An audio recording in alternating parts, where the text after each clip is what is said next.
सबसे पहले एफ्रिज्म नंबर 3 के बारे में कुछ शॉर्ट इन्फॉर्मेशन देना चाहते हैं। पूरे ऑर्गेनन में 2 ऐसा एफ्रिज्म है जिसको कहा जाता है जीस्ट ऑफ ऑर्गेनन, जिसको कहा जाता है एक complete concised mini organon. Complete concised कहने का मतलब है it is one of the basic requirement of a healer. What you need is given in these two aphorisms. और वो 2 एफ्रिज्म है, एक आपका एफ्रिज्म नंबर 3 और दूसरा है एफ्रिज्म नंबर 71। ये दोनों ही एफ्रिज्म जो लोग अभी बीएचएमएस मतलब जो अभी पढ़ने में हैं, उनके लिए ये इन्फॉर्मेशन काम आएगा कि इस दोनों ही एफ्रिज्म्स में एक चीज कॉमन है, that is they are related to the basic qualification of a physician. Basic qualification and basic quality of physician are two different things. So qualification और quality को mix up मत करना. Quality is something else that we will discuss when that aphorism will come. Among them, the very first criteria start from the preface of first edition, last paragraph, then your aphorism number 6, then aphorism number 83. These are very important aphorism as far as the quality of a physician is required.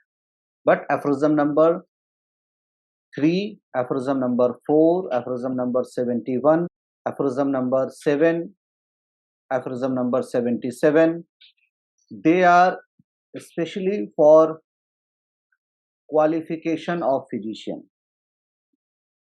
Those who are appearing in the exam of BHMS, they should write only aphorism number 3 and 4, not 7, 77.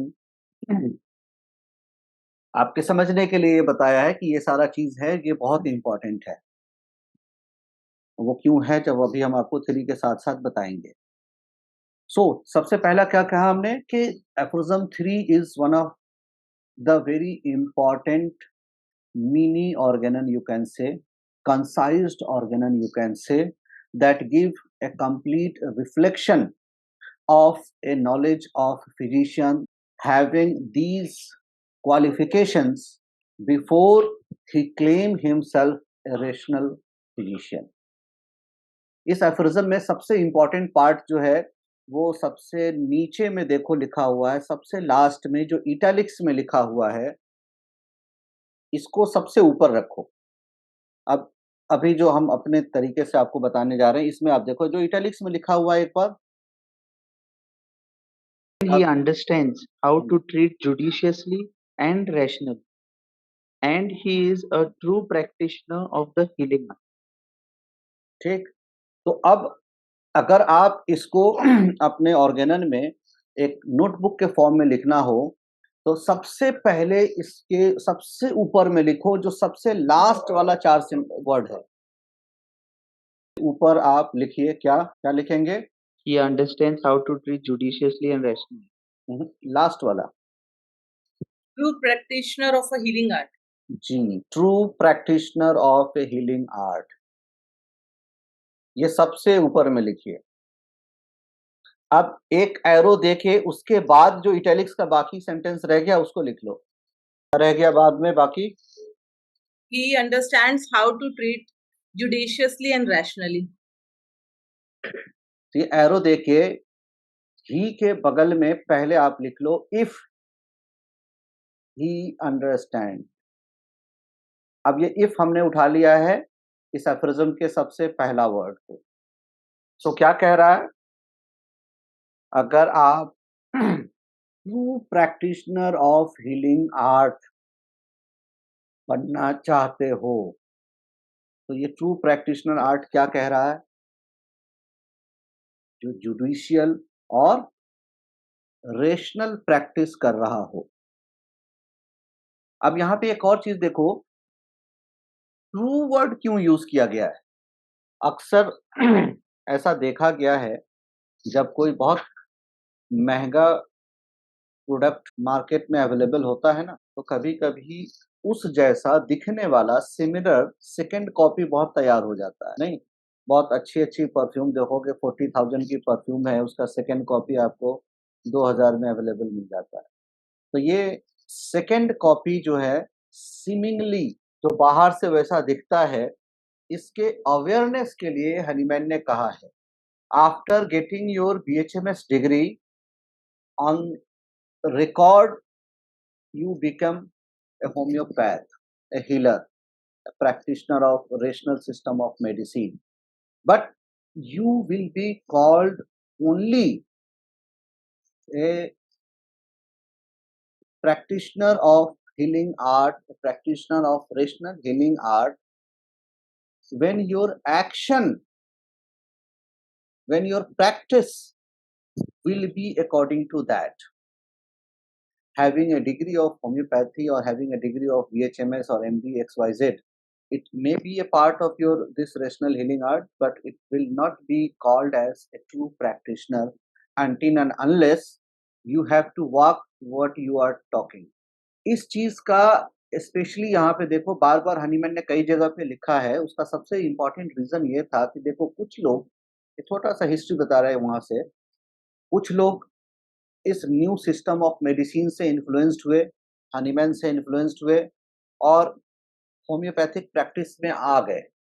But उस कुछ में से कुछ लोग थे जो कि उस एफर्ट को, उस लेबर को जस्टिफाई कर पा रहे थे जो कि एक्चुअली रिक्वायर्ड था।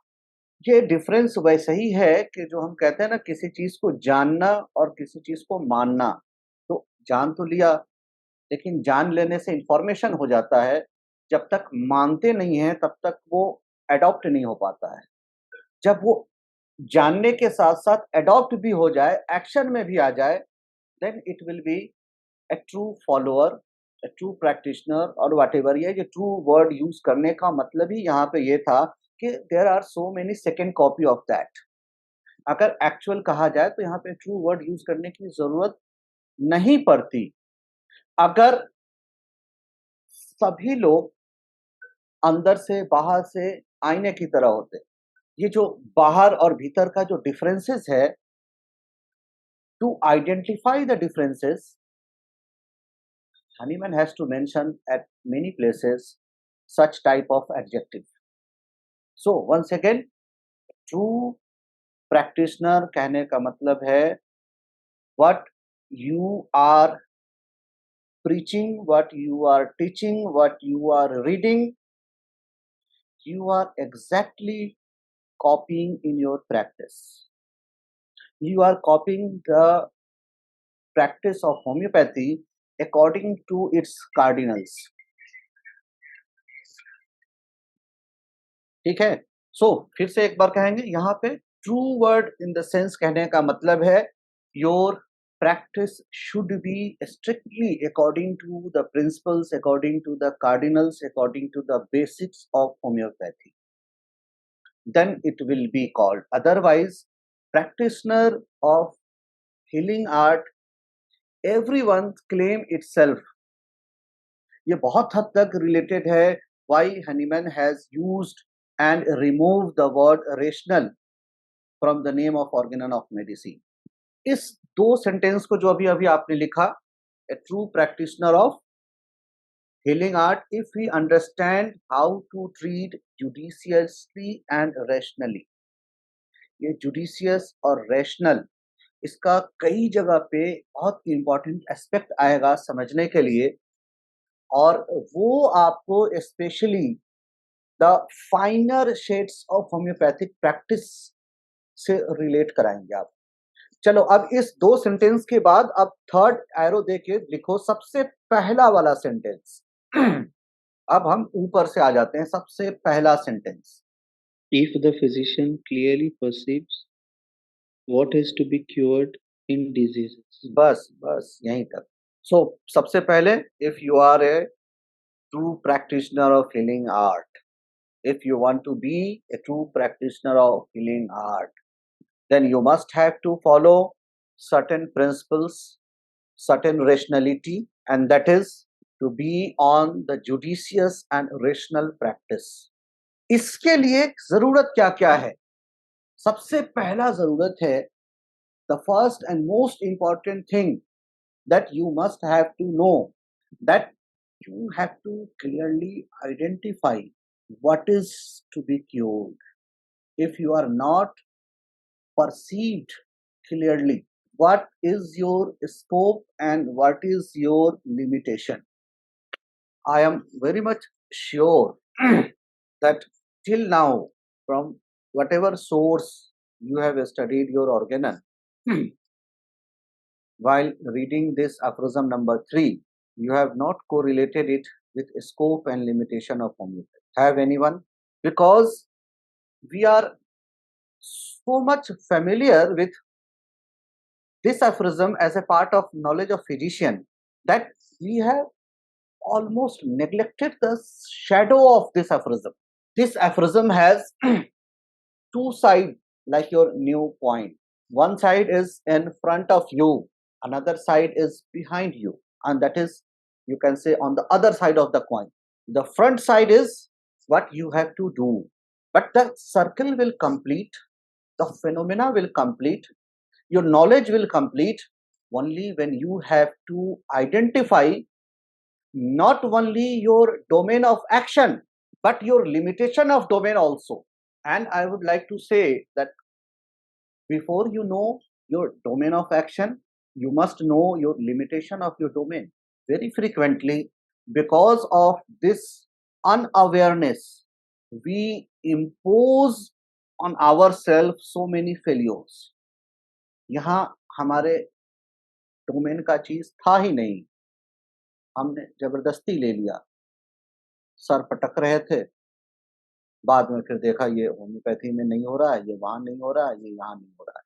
सो दिस फर्स्ट सेंटेंस मेरी तरफ से आप इसके ऊपर एक अंडरलाइन करके स्टार बना के लिख लो, because to cross this very first sentence you must have a short idea initially, then after you can have a long idea, and that is regarding the scope and limitation of your practice.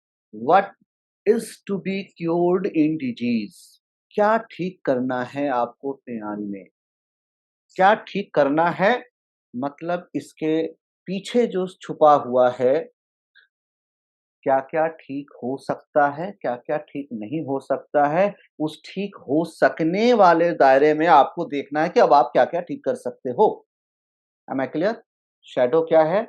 सबसे पहले ये देखना है कि आपके system में, आपके इस पैथी में what are the things that is permissible or it is possible to be cured. If you are going to know this, then side by side you must have to know what are the things that is not possible in your system of medicine. Then among the possibilities, now you have to find out that in a given case beforehand, in a patient in which now you are dealing, इसमें ऐसा क्या क्या चीज है जो इस दायरे के अंदर है जिसको हम ठीक कर सकते हैं. एक पेशेंट आपके पास आती है या आता है and he is very much having inferiority complex regarding her complexion और हिज कॉम्प्लेक्शन. सांवला रंग है, काला रंग है, चेहरे पे दाग धब्बे हैं, और आपके पास पेशेंट आती है या आता है इस सिम्टम को लेके, इस तकलीफ को लेके. Just tell me in this case what you can do. अब आप क्या उसको फॉस्फोरस खिला के गोरा कर सकते हो, या पल्सा टीला खिला के उसको कर सकते हो गोरा? अब अपने आप को फेयर एंड लवली वाले एडवर्टाइजर के ग्रुप में मत डालो कि 6 हफ्ते 6 महीने आप ये लगाइएगा और ये ऐसे से ऐसा हो जाएगा. सपोज इस केस में चल एक प्रैक्टिकल डिस्कशन करते हैं. इस केस में what is your scope and what is your limitation, एक प्रैक्टिकल एग्जांपल के साथ. यहाँ पे दोनों है पॉसिबल. क्या है वो आप बताओ जल्दी से. कॉम्प्लेक्शन चेंज करना इसका इस केस का लिमिटेशन. Scope Sir, counseling. जितनी कर सकें पेशेंट को उस कॉम्प्लेक्स में से निकालने के लिए। स्कोप उसका इंफीरियरिटी कॉम्प्लेक्स ट्रीट करना हमारा स्कोप है। जी, वेरी गुड। देखो ये बहुत अच्छा एग्जाम्पल है। पेशेंट को आप यहाँ पे, चलो हमने तो देख लिया रंग ठीक नहीं होता है इसलिए हम ठीक नहीं कर सकते, हाथ खड़ा कर दिया, पेशेंट को भेज दिया ना, ये भी आपने अपने आप को पहचाना नहीं, इसका मतलब। हाँ, ये सही है कि आप उसको, उसके डार्क कम्प्लेक्शन को गोरा नहीं बना सकते, लेकिन इसका मतलब नहीं कि आप वहां पर पेशेंट को निराश करके भेज दो, क्योंकि यहाँ पे आप ही हो जो उसका ट्रीट कर सकते हो। उसका कॉम्प्लेक्शन तो नहीं जाएगा, लेकिन कॉम्प्लेक्शन को लेके जो कॉम्प्लेक्स बना हुआ है, ये जरूर आप ठीक कर सकते हो। And for that you need counseling, you may need prescription also if it is required. If not required, you can keep him or her on placebo with different sorts of consultation. कभी कभी ये भी होता है हमारे दिल में कि वहां तक पेशेंट आया है तो हर बार हम उसको कुछ ना कुछ दवाई, एकोनाइट से जिंकम तक कुछ ना कुछ उसके पॉकेट में डाल ही दें। नहीं, अपना दिल ऐसे कचोट रहा होता ना, फीस लिया है तो कुछ दे ही दूं। ऐसे कंडीशन में भी थोड़ा दिल को संभाल के रखना चाहिए कि ये जो देने जा रहे हो ये एक्चुअली फायदे से ज्यादा नुकसान कर सकता है। जब जरूरत हो तो दो। हो सकता है वो पार्ट आपके 2-3 एपिसोड ऑफ इंटरेक्शन के बाद ही धीरे धीरे रियलाइज्ड होना शुरू हो जाए। And sometimes, very frequently such thing occurs due to so many external influences. External influences क्या होता है? घर में कोई कंपैरिजन कर रहा है, एजुकेशन प्लेस पे कोई कंपैरिजन कर रहा है, किसी और के कुछ अदर बेनिफिट्स को देख के हम अपने आप को कंपैरिजन में ले आ रहे हैं। So many different things are there. First you have to identify the source. और यहाँ पे आप देखोगे एफरिज्म नंबर 16 के जो फुट नोट में लिखा हुआ है, उस सोर्स का यूटिलाइजेशन बहुत इंपॉर्टेंट है। और उसके बाद यू हैव टू आइडेंटिफाई, यहाँ पे देख रहे हैं इसलिए कहा, देखो इस पहला एफरिज्म, पहला सेंटेंस इसका क्या कह रहा है? If you are clearly perceiving what is to be cured. Patient लेके आया था, रंग सांवला है, गोरा कर दीजिए। आपको वहां पे समझना है कि इसके अंदर क्या करना है, पेशेंट क्या चाह रहा है, वो तो उसकी चाहत है। Here you have to understand that यहाँ पे एक्चुअली क्या है जो क्योर करने की जरूरत है, वो कॉम्प्लेक्शन या complex about the complexion. This is one example that I want to share with you, जिसको हम कहते हैं if you clearly perceive what is you are going to cure in this patient. So many times a patient come to you with complaint that is biologically according to the circumstances of his age and factors, they are not possible.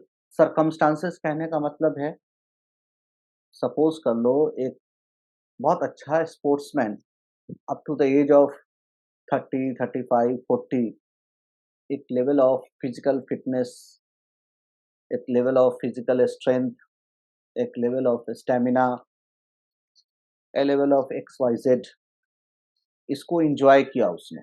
Now he is finding himself not capable of performing in the same pace. 2-4 साल बीत गए, अब वो आपके पास आता है and now he is every time comparing his that 30 and 40 period of those years in his 50 and 60। अब बोले हम तो पहले ऐसे करते थे अब ये नहीं कर पा रहे हैं। पहले तो हम इतना चल रहे थे डॉक्टर साहब, अब 3 सीढ़ी चढ़ते हैं तो अब ब्रेथलेसनेस हो रहा है, अब ये पार्ट नहीं कर रहे हैं। Now you have to treat him in homeopathy।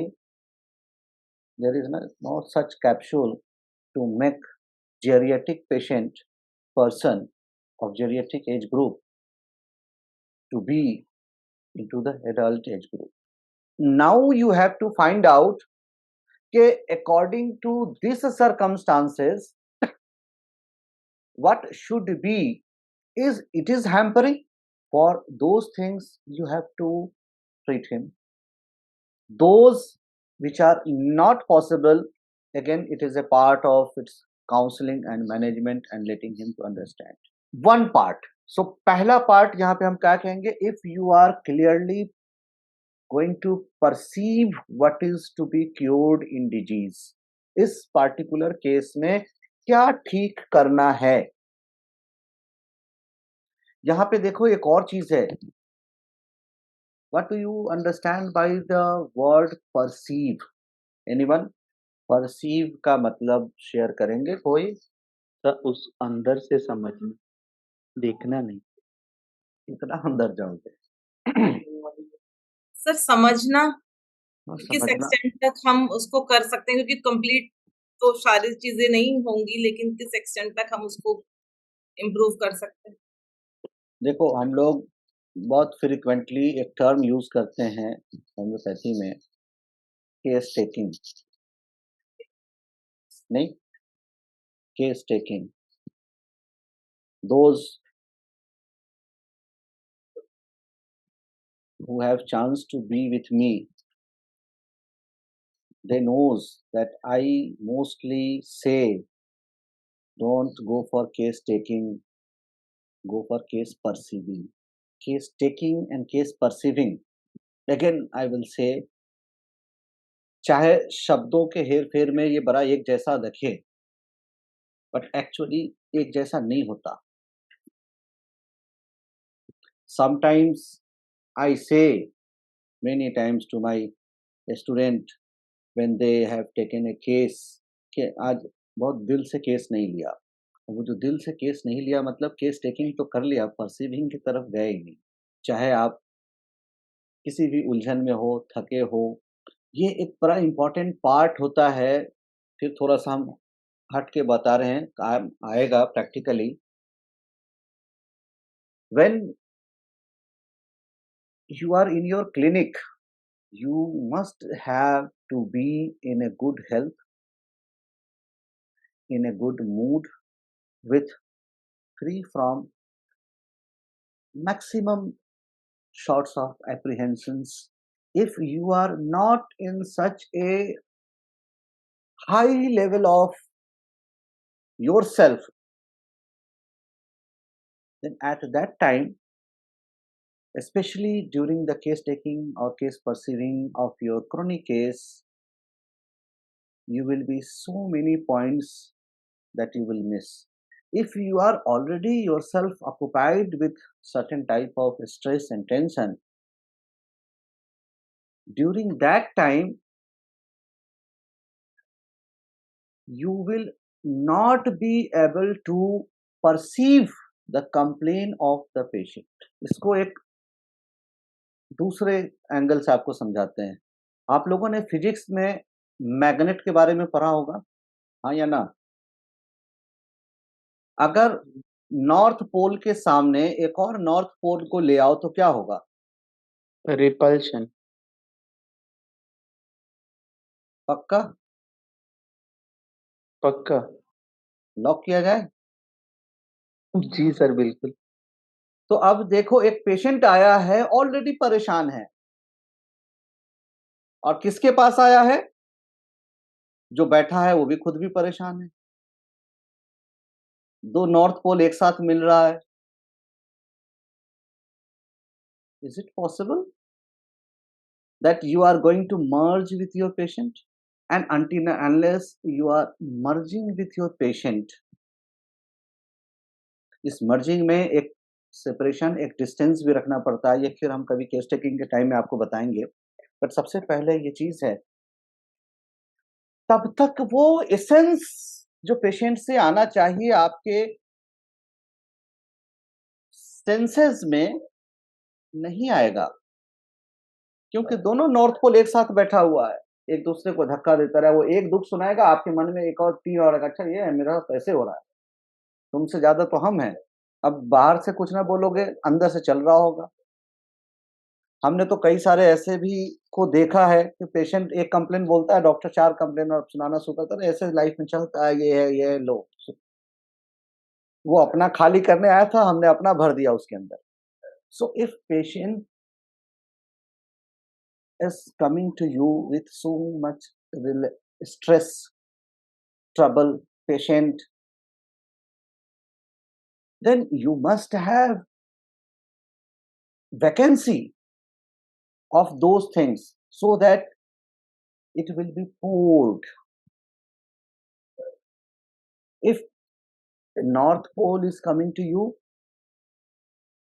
you have to be in a state of South Pole. If you will be in this state of South Pole, तो कुछ पेशेंट बोलेगा, कुछ ऐसे ही आप खुद ब खुद खींचते रहोगे, दोनों ही नॉर्थ पोल में बैठे रहोगे, तो बस this is one of the part. एक बार फिर हम यहाँ पे कहेंगे, एक हीलर, ये हीलर जो वर्ड है, ये बहुत इंपॉर्टेंट हिस्टोरिकल वर्ड है। और हीलिंग का मतलब डॉक्टर और फिजिशियन सिर्फ नहीं हो जाता, हीलर उस फिजिशियन से भी ऊपर जाता है ये वर्ड। आप कभी अगर आप अच्छे से देखोगे, आप एक एफोरिज्म है, आप ऑर्गेनल में लास्ट में एक जस्ट छोटा सा एक पार्ट है जिसमें आप पढ़ते हो mesmerism. Those who are passed out student, how many of you know about mesmerism? हमारे साइलेंट ऑडियंस में से भी कोई आवाज दे सकते हो? Adolf Mesmer. अरे हाँ ना, कोई बोल तो दो थोड़ा सा। हाँ हाँ हाँ हाँ सर। जी सर। आपको पता है तो आपको पता होगा what are the criteria. If you are not following that, you are not able to go for the mesmerism. पढ़ा ये ऑर्गेनल में? अरे लिखा हुआ है, पढ़ के देख लेना, हाँ जी सर। है ना? हाँ जी। हम कभी अपने आप में होम्योपैथिक केस टेकिंग करने के टाइम या केस परसीविंग करने के टाइम, पेशेंट देखने के टाइम, अपने अंदर ऐसी कोई गाइडलाइन फिट करते हैं कि today I am not fit for sitting in my clinic, और before I am going to sit in my clinic, what should be my preparations? My preparation means internal, not I am talking about your knowledge. And I would like to say again, it is a very you can say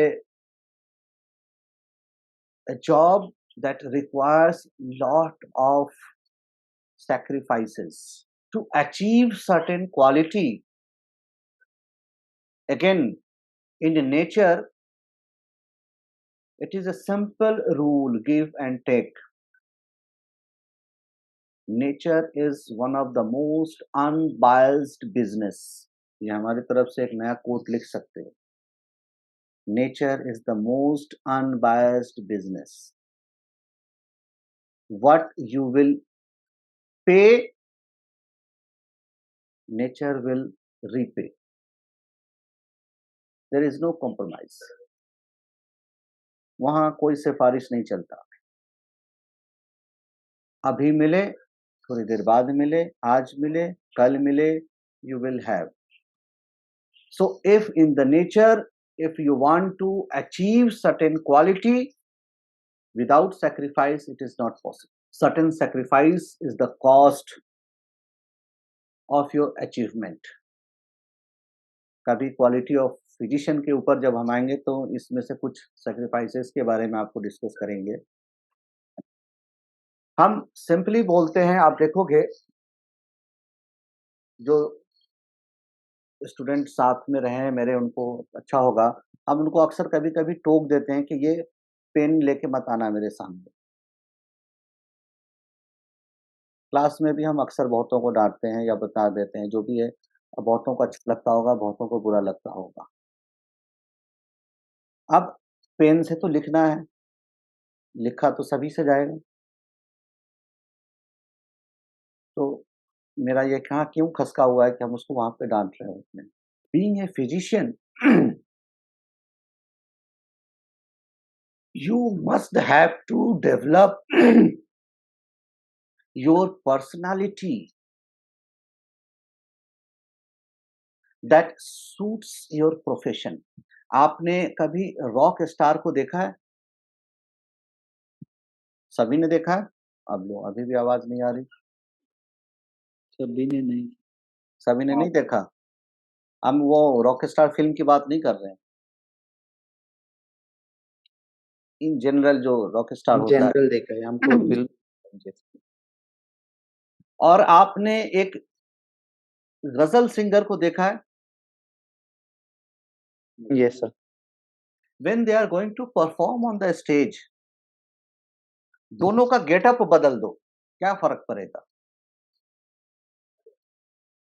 कुछ फर्क नहीं पड़ेगा। बहुत फर्क पड़ेगा मेरे भाई, बहुत फर्क पड़ेगा। समटाइम्स ये जो क्या बोलते हैं ना, first impression it is very important. आप देखो, एक छोटा सा एक बता रहे हैं, कभी जाके हिस्ट्री पढ़ना ऑफ योर, जस्ट हम बॉलीवुड की बात करते हैं। बहुत सारा एक्टर बहुत सारे रोल को नहीं करना चाहता। बहुत सारा एक्टर फर्स्ट अपने इनिशियल फेज ऑफ लाइफ में बहुत सारे रोल को नहीं करता, हटा देता है। एक बार अगर वो विलन के रूप में आ गया तो पब्लिक उसको फिर हीरो के फॉर्म में एक्सेप्ट नहीं करती जल्दी। एक हीरो वाला इमेज डेवलप जिसका हो गया है, उसको जल्दी विलेन के रूप में एक्सेप्ट नहीं करते।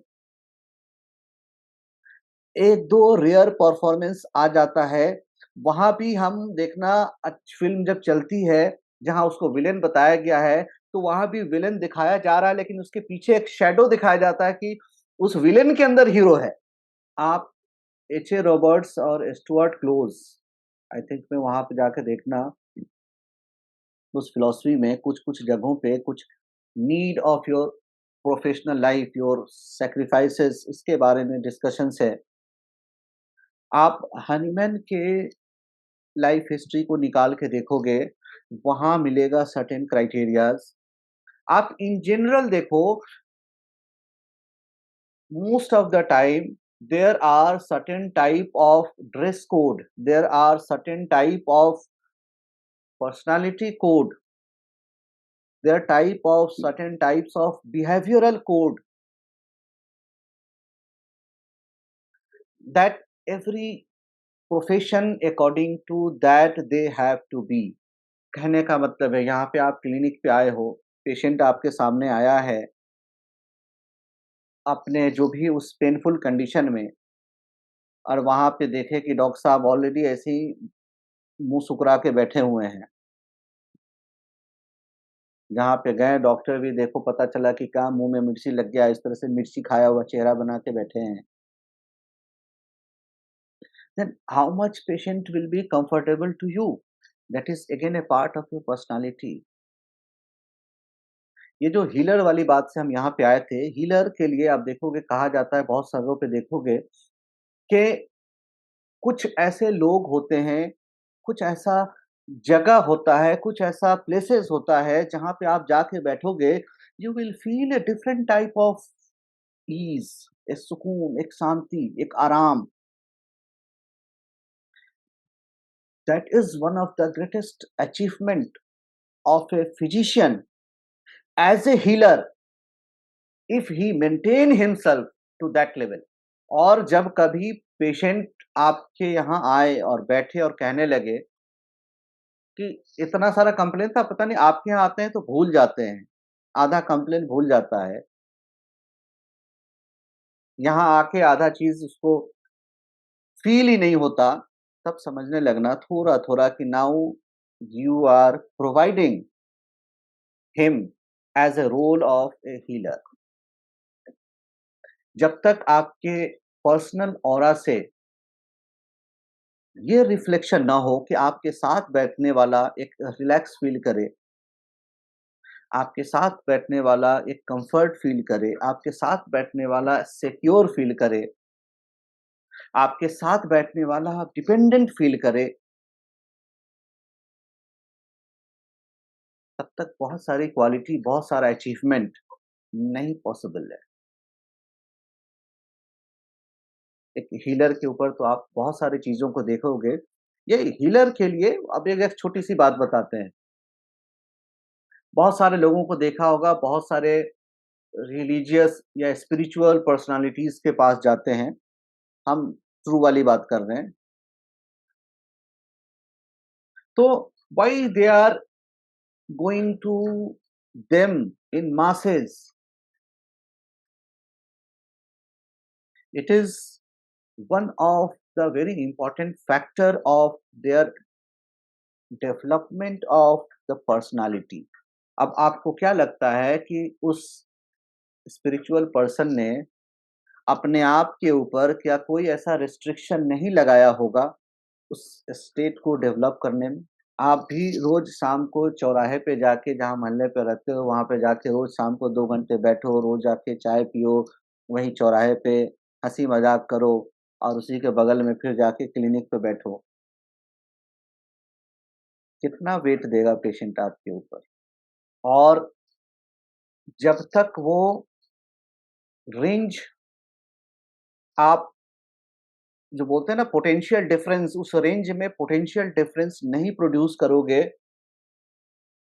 You will not get the true influx from your patient.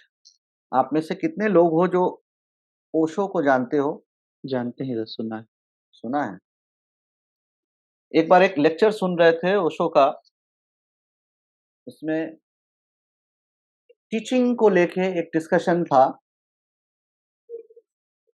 जिसमें किसी के सवाल का शायद वो जवाब दे रहे थे या लाइक दैट, के a difference of, you can say, जो inner respect or the feeling of your teacher or guru in past, अभी से अगर आप 300-400 साल पहले चले जाओ या ओल्ड, आप इवन इंडियन हिस्ट्री की बात करो, जब हम गुरु और शिष्य की बात करते थे, और आज के प्रोफेशनल इस पैटर्न में वो स्ट्रेंथ क्यों नहीं है? तो वो कह रहे थे कि उस टाइम गुरु और शिष्य के बीच में नहीं भी तो कम से कम 20 साल 40 साल का एक गैप होता था। हम ये साल का मतलब एज से नहीं है, साल का मतलब एक एक्सपीरियंस से है। उस साल मतलब उस टाइम पे 20 साल 40 साल का गैप हुआ करता था टीचर और स्टूडेंट के बीच में। आज के दौर में मोस्टली बहुत ज़्यादा तो एक रात का या कुछ घंटों का गैप हुआ होता है। मतलब आज आप रात को क्या पढ़ के जा रहे हो, वो सुबह में पढ़ाओगे, वो आपका बच्चा जान जाएगा। तो आपके इस नॉलेज में और उसके उस नॉलेज में कितने घंटे का गैप हुआ? जिस दिन ये वन नाइट गैप को आप 10 इयर्स गैप में अचीव कर लोगे, automatically you will be a very different one even among your profession। ये जो कोटेशन बताया है ये ओशो के लेक्चर का है और ये बहुत ट्रू है। यही गैप, यही सैक्रिफाइस, यही एक्सपीरियंस रीडिंग एंड टीचिंग, बहुत सारे टाइम पे आप देखोगे एक ही फैक्टर है, एक सेंटेंस है जो 10 लोग कह रहे हैं, उसमें से अगर 5 लोग उसको पढ़ के कह रहा है, 3 लोग उसको 2 साल से करके फिर कह रहा है, और 2 लोग उसको लाइफ जी के फिर कह रहा है। इसमें बहुत फर्क मिलेगा। जो पढ़ के कह रहा है वो पढ़ के सुनाएगा। काउंटर में जाओगे, काउंटर क्वेश्चन हुआ, एक्सप्लेन करना हुआ, जस्टिफाई करना हुआ, दायरा अटक जाएगा। 2 साल प्रैक्टिस करके अब वो उसको कुछ एग्जाम्पल के साथ आपको एक्सप्लेन कर सकता है। जिसने उसको जी है, जिसने उस सेंटेंस को जिया है, वो जिंदगी के किसी भी पैमाने से आपको एग्जाम्पल देके समझा सकता है। शब्द एक जैसा हो सकता है, but the inner strength of the word ये एक जैसा नहीं हो सकता। खैर, फिर से वापस आते हैं हम लोग। हीलिंग की बात जब कर रहे हैं, परसीविंग की बात हम कहाँ गए थे? Case taking and case perceiving से थे हम। थोड़ा सा फिर इसीलिए स्लाइड लगा के रखते हैं ताकि डाइवर्सन कम हो। Healing and case taking and case perceiving, what patient is telling, you are just copying it. It is the work of a very good clerk, not the work of physician, and never the work of a physician of Honeyman's choice. As you will develop yourself from taking to perceiving, then you will be more and more in the class of Honeyman's choice of physician. बहुत सारे time पे आप देखोगे, एक छोटा सा फिर एक आपको एग्जांपल देते हैं। बहुत लोग जो साथ में क्लिनिक रहते हैं, फिर वो शायद समझ पाए ज़्यादा, बाकी वालों को भी हम समझाने की कोशिश करेंगे। पेशेंट एक सिम्टम बोलता है, आप सुन लेते हो, या आपने बाद में क्वेश्चन भी किया, देख भी लिया, और हम उसके ऊपर नहीं जाते हैं, हमने कुछ और प्रिस्क्रिप्शन कर दिया होता है। फिर आप पूछ रहे होते हो, देन आई एक्सप्लेन कि इस सिम्टम के पीछे का सिम्टम क्या था, सिम्टम्स बिहाइंड द सिम्टम। ये बिहाइंड द सिम्टम ये केस टेकिंग में पॉसिबल नहीं है, until and unless you are going to have case perceiving। क्योंकि अब देखो, आप टेकिंग परसीविंग में क्यों, टेकिंग मतलब पेशेंट बोलेगा कि ये हो गया, आप लिख लिए केस टेकिंग। जब केस परसीविंग चाहोगे तो पेशेंट बोलेगा ये हुआ, तो अब आपके अंदर एक खलबली बैठेगी, ये क्यों हुआ, व्हाई इट हैपेंड, इसके पीछे का कारण क्या था, किस सर्कमस्टांसेस में किस तरह के रिफ्लेक्शंस के बाद ये चीज पॉसिबल है। वो मिल रहा है, नहीं मिल रहा है, नहीं मिल रहा है, नहीं मिल रहा है, तो अब ये और अनकॉमन पेकुलियर कैरेक्टरिस्टिक की तरफ जाएगा। मिल रहा है तो सुपरफिशियल की तरफ जा रहा है, और कुछ भी नहीं खोजा तो सिर्फ वो केस टेकिंग ही रह गया। Symptoms behind the symptom, one of the very important aspect of homeopathic case perceiving. इस डिफरेंस को समझने के लिए एक छोटा सा एग्जांपल देंगे, and that is called personality and self. नाम सुना है आप लोगों ने? Yes, sir. Personality and self. हम लोग बहुत सारे मेट्रिया मेडिका में या इस तरह से किताब देखते हैं ना, ड्रग पर्सनालिटी, पर्सनालिटी पिक्चर, फिर हम बोलते हैं पर्सनालिटी पे हमने प्रिस्क्राइब किया। अगर हमने पर्सनालिटी पे प्रिस्क्राइब किया तो सबसे थर्ड ग्रेड प्रिस्क्रिप्शन किया, और आई कैन से बहुत गलत प्रिस्क्रिप्शन किया। पर्सनालिटी एक दिखावा होता है, एक माया है, एक छल है, एक पर्दा है, एक कवरेज है। सेल्फ उसके अंदर छुपा हुआ ओरिजिनलिटी है, एक रियलिटी है। पर्सनालिटी तक जब आप पहुंचते हो मेहनत करके, तब आपका केस टेकिंग होता है। पर्सनालिटी के अंदर जब आप सेल्फ तक देखने की कोशिश करते हो, जाते हो, तब आपका केस परसीव ही मिलता है। पर्सनालिटी एक dress up, well dressed up expression है। सेल्फ उसके अंदर का छुपा हुआ एक बेसिक कैरेक्टर है। एक छोटी सी बात बताऊं, आप लोगों ने दीवार फिल्म कितने ने देखा है? सर देखा है सबने? देखा पुराना है। वाला देखा है? Yes sir. चलिए, त्रिशूल किसने किसने देखा है? पुराना वाला नहीं देखा। नहीं देखा है तो देख लेना। जिसमें आई थिंक शशि कपूर है और अमिताभ बच्चन के साथ। चलो, सूर्यवंशी किसने किसने देखा है? पुराना वाला सबने देखा है? देखा है। और बुढ़ा होगा तेरा बाप, बोल नहीं रहे हैं, फिल्म किसने किसने देखा है? देखा है। देखा है। और एक और फिल्म आई थी पा, देखा है? Yes sir. अब बताओ अमिताभ बच्चन कैसा है? सर वर्सेटाइल एक्टर है सर। वो तो सही है, अलग बात है। ये बताना चाह रहे हैं कि ये जो हमने फिल्मों के नाम बताए, इसमें जिसको आपने देखा है वो पर्सनालिटी था। इसके अंदर जो एक वो है छुपा हुआ है ना, वो अमिताभ बच्चन। दीवार देख के आप अमिताभ बच्चन समझ लेंगे तो सही नहीं है। ये सही बिल्कुल भी नहीं। पा देख के समझ लिया कि यही अमिताभ बच्चन है। ये एक्सप्रेशन है। ये फिल्म का एग्जाम्पल इसलिए दे रहे थे कि अगर आप देखो, सपोज करो, इतने डिफरेंट गेटअप में, इवन एक फिल्म आई थी और क्या वो शहंशाह, या इस तरह से और वाली कई सारी फिल्में, अमिताभ बच्चन की तो बहुत सारी फिल्में इस डिफरेंट गेटअप में। अब आप देखो, जब वो उस कैरेक्टर को निभा रहा होता है तो कितना उस जैसा होता है। लेकिन अगर आपने उसको 10 जगह पे देखा है तो उस 10 में आप अमिताभ बच्चन को पहचान लेते हो ना। तो इसके अंदर जिसको आप पहचान रहे हो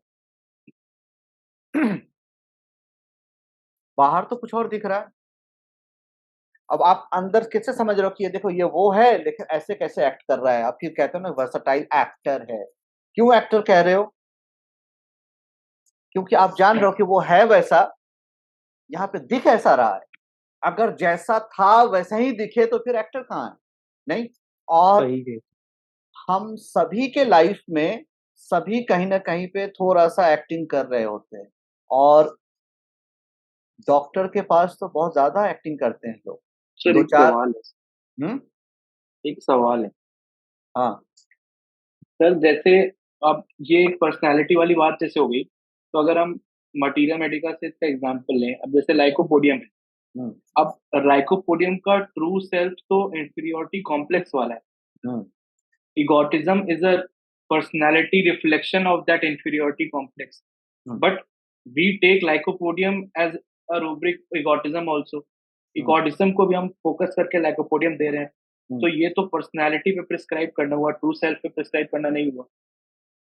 या फिर हम इन जनरल जो रूब्रिक्स लेते हैं इस तरीके के, जिसमें हम उसके पर्सनालिटी रिफ्लेक्शन पे प्रिस्क्राइब करें, ट्रू सेल्फ को नहीं देख रहे हैं, जो कि निकल ट्रू सेल्फ से ही रहा है, पर प्रिस्क्रिप्शन बेसिस वो बना रहे हैं। तो ये थोड़ा उस चीज को कॉन्ट्रडिक्टरी नहीं होगा? बिल्कुल नहीं होगा कॉन्ट्राडिक्टरी। हमने अभी फिर वही कहा, symptoms behind the symptom.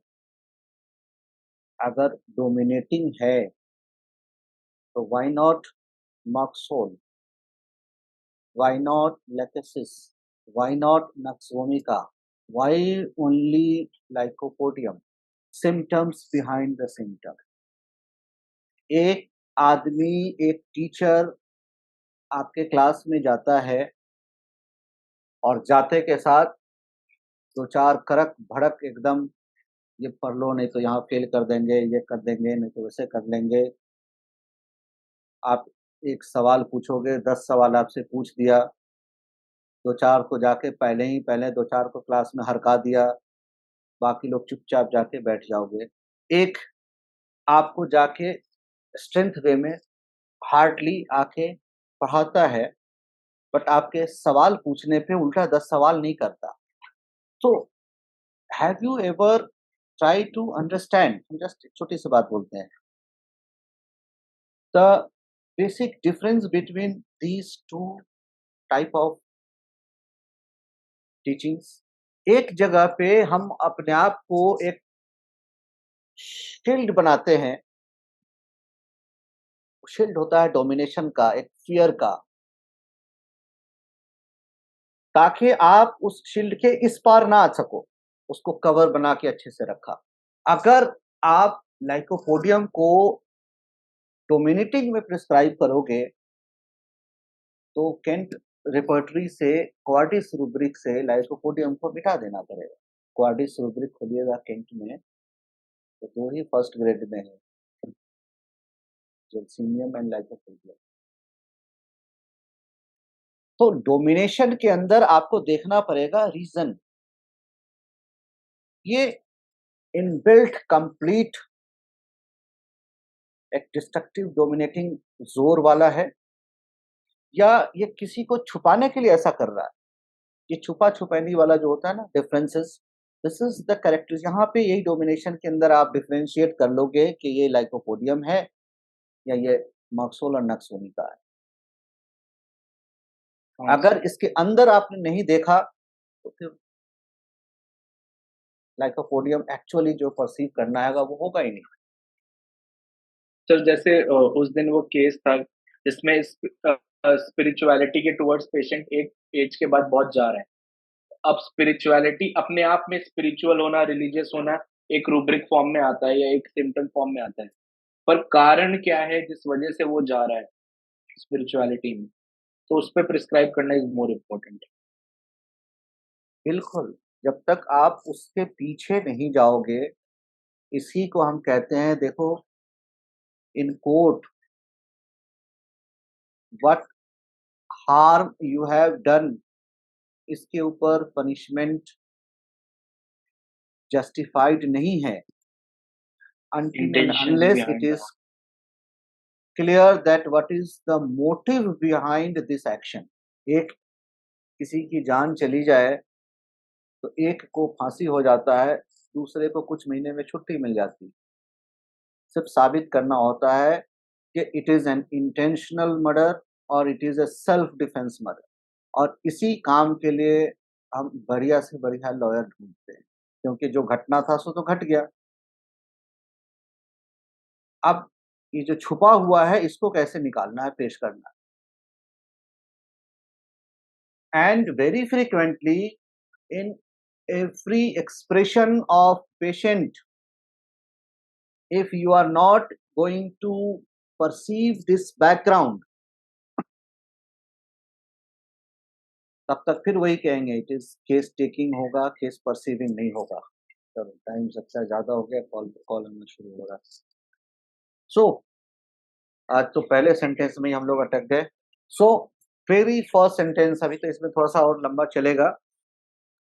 What is to be cured in patient, एक बार फिर से शॉर्ट में देख लो।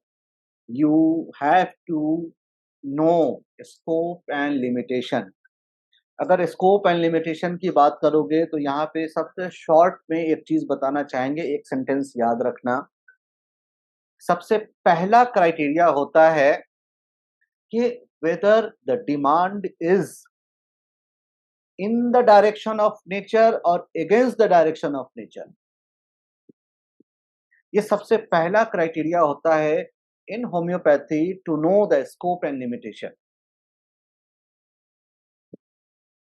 Whatever is against the direction of nature is not in the scope of homeopathy. Whatever is in the direction of nature is the scope of homeopathy. Number one. Number two, it is in the direction of nature,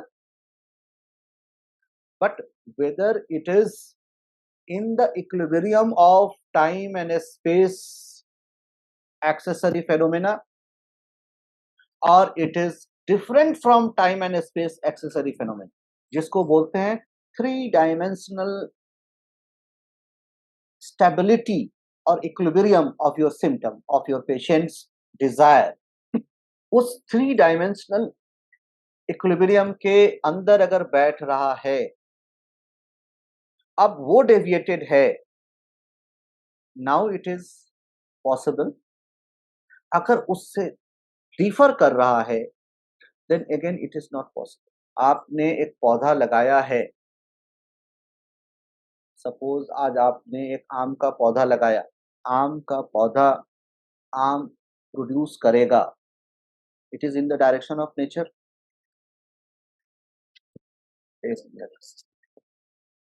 hello, class लेना है, थोड़ा देर रुको। Hello, आवाज आ रही है? Yes, sir. Yes, sir. चलो, तो आम का पेड़ लगाया है, आम फलेगा, इज इट ऑब्वियस? अब आपको कल Yes, ही sir. आम चाहिए, अब बोलोगे सर ये तो डायरेक्शन ऑफ नेचर में है, डायरेक्शन ऑफ नेचर में है, no doubt, but 3 dimensional equilibrium में नहीं फिट हो रहा। समझ में आया? This is the second condition. इसके बाद आपको देखा जाता है कि ये स्टेट कितना डेविएटेड हो चुका है, कितना डेविएटेड हो चुका है, that is reversal is how much in the excess of normal pathophysiology। आप एक कॉमन बड़ा हिंदी में एक प्रोवर्ब सुनते होंगे, सुबह का भटका अगर शाम को लौट आए तो उसको भूला नहीं कहते, लेकिन सुबह का भटका शाम को आ जाए ना कम से कम, अब 2 दिन के बाद आएगा तो फिर तो मिसिंग रिपोर्ट करानी पड़ेगी ना, फिर तो क्वेश्चन करना पड़ेगा ना, फिर एडजस्टेबल कितना होगा।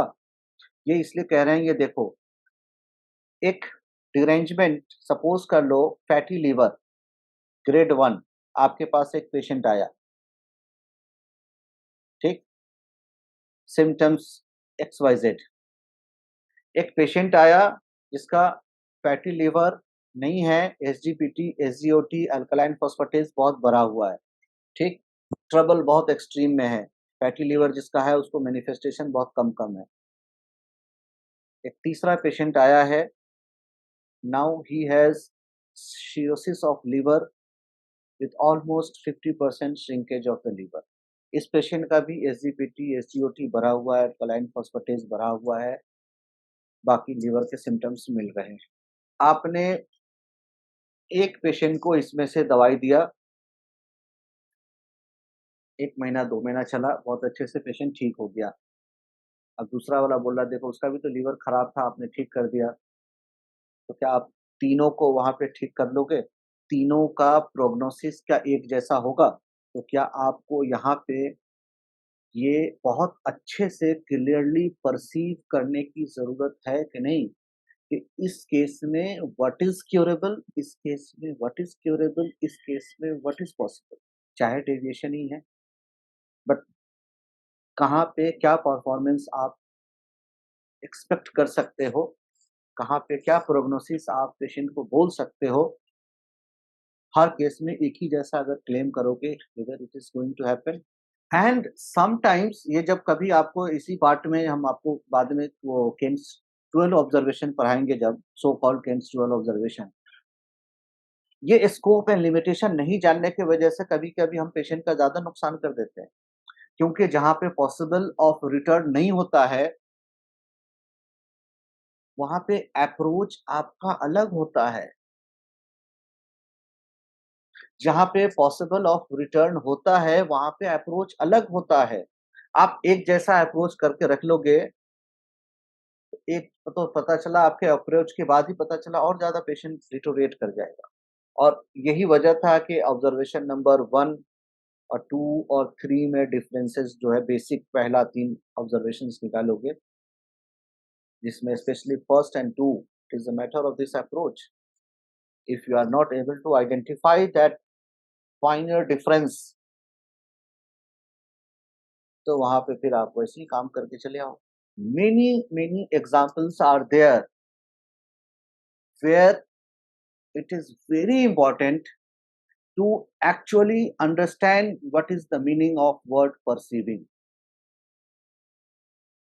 Again, I am saying taking and perceiving are not equal. चाहे वो ऐसे जहां जो भी कुछ कहा जाए. And perceiving is a very dynamic word. Very dynamic word means depth of perceiving is unlimited. Sometimes you may reach up to this level. After a few days, after a few months, you can go into or more depth. Into or more depth. कभी कभी कहते हैं नहीं कि किसी के साथ बरसों रह जाते हैं लेकिन समझ नहीं पाते. वही पर्सन है, उसी के साथ रहते हैं, 2 साल तक पहले जितना जानते थे, 2 साल के बाद अब और जानने लगे. वही पर्सन है, उसके साथ 8 घंटे रहते थे हर रोज, बहुत अच्छी फ्रेंडशिप थी. आपको लगता था कि अब तो हम इसको बहुत जान गए. अब आज भी उसके साथ आप 8 घंटे ही रहते हो, लेकिन वो टाइम पीरियड बदल गया. वो दिन वाला 8 घंटा छूट गया, रात वाला 8 घंटा हो गया. और अब जब उस पर्सन को जानोगे तो शायद बहुत अच्छा बनने लगे या फिर बाद में बिगड़ने लगे. बात जानने का वही फैक्टर है, टाइम पीरियड वही दे रहे हो, लेकिन एक पैराग्राफ बदल जाता है. And this happens many a times when friendship converts into relationship. Perceiving is such a dynamic form that more you will know a person, there will be more need to know, there will be more vacuum places are there that need to be explored in them. खैर, हम अभी उसकी बात नहीं कर रहे हैं, patient की बात कर रहे हैं. ये परसीविंग, अब इसको अगर आप केस टेकिंग में देखोगे, एक एफ्रोजिम है जहां पे हनीमैन कहता है after repeated interaction many things come out. अगर पहले ही झलक में सारा कुछ मिल गया होता या पॉसिबल होता, तो ये आफ्टर रिपीटेड इंटरेक्शन की जो बात हनीमैन कह रहा है, because you are not going to have case taking, you are going to have case perceiving, and that case perceiving need जितना आप इंटरेक्ट करोगे उतना ये पॉसिबल होगा. एक बार फिर यहाँ पे, अब ये बहुत डिटेल्स में हम आपको नहीं खेलना चाहते. आप यहाँ पे छोटा सा ये देखो, सिंपल पहले आ जाओ. जो हीलिंग की कॉन्सेप्ट है, जो हीलर का कॉन्सेप्ट है, इसमें एक छोटी छोटी जस्ट आज के क्लास का हम अगर कुछ इंपॉर्टेंट पॉइंट्स आपको बताते हैं. तो अगर हम अपने आप को हीलर के कॉन्सेप्ट में लाते हैं तो हमारे पास क्वालिटी ऑफ हीलर होनी चाहिए. क्वालिटी ऑफ हीलर के लिए आप अगर हेल्दी नहीं हो, you can not and you never go for a healing. आप प्रिस्क्रिप्शन कर सकते हो, हीलिंग नहीं कर सकते. And for that you have to develop yourself. और उस डेवलपमेंट में आपकी पर्सनालिटी आती है, आपका एक्सप्रेशंस आता है, आपकी वेलबींग आती है, XYZ बहुत सारी चीजों का डेवलपमेंट आता है. When you are going to distribute sweets, you must have sweets in your bag. When you are going to distribute flour, you must have flour in your bag. If you have rocks in your bag, then you cannot distribute flour from this bag. So if you are going to impart health, if you are going to impart peace, you must have this. पहला criteria. दूसरा, you have to perceive the need of the individual to whom you are going to distribute. उसकी demand कुछ भी हो सकती है. इसका एक बड़ा एक सिंपल सा एक फॉर्मेट है। अब इसको अगर हम दूसरे तरीके से एक्सप्लेन करें, we have so many things in our desire and we desire so many things, but nature provides us what we deserve, not what we desire. That is exactly, you have to identify in your patient what he is deserving. Patient will tell you what he is desiring. आप उस desiring पे रह जाओगे तो फिर भटकते रह जाओगे। आप उसकी डिजर्विंग के न लगोगे तो यही केस टेकिंग से केस परसीविंग होना शुरू हो जाएगा। Am I clear? चलो इस अप्रोजम को यस सर। हम फिर अगली क्लास में इसके बाद वाले पार्ट से शुरू करेंगे।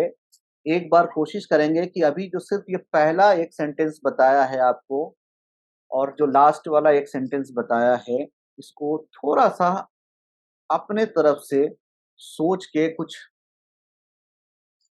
अंडरस्टैंडिंग या कुछ डाउट्स जो भी व्हाटएवर डेवलप करने की कोशिश करो।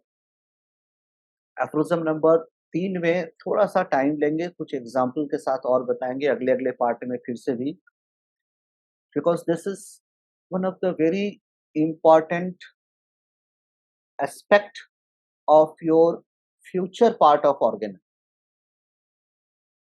फ्यूचर पार्ट ऑफ ऑर्गेनन का मतलब यहाँ पे देखो कुछ ऐसी चीजें हैं जिसको अगर हम अभी आपको अच्छे से नहीं समझा पाए, मतलब ये वैसा ही होगा कि एक 10 मंजिला बिल्डिंग बनाने जा रहे हैं और हमने बुनियाद बहुत सुपरफिशियल रख दिया। सो ये एफरिज्म हमने कहा इस मिनी ऑर्गेनन का मतलब है ये ऑर्गेनन का वो पार्ट है जो जमीन के अंदर ज्यादा है, इसीलिए ऊपर में थोड़ा सा दिखता है। इसके बाद जो 294 है एफरिज्म पूरा, वो सारा ऊपर का महल है। तो अंदर अगर बुनियाद बहुत कंक्रीट नहीं होगा तो आपको तो पता ही है, हमारे यहाँ तो आए दिन अर्थक्वेक आता रहता है। So we have to make it earthquake protected building. तो ट्राई टू रीड इट, हम लोग इसको फिर से करेंगे। Thank you very much. Thank you sir. Thank you so much.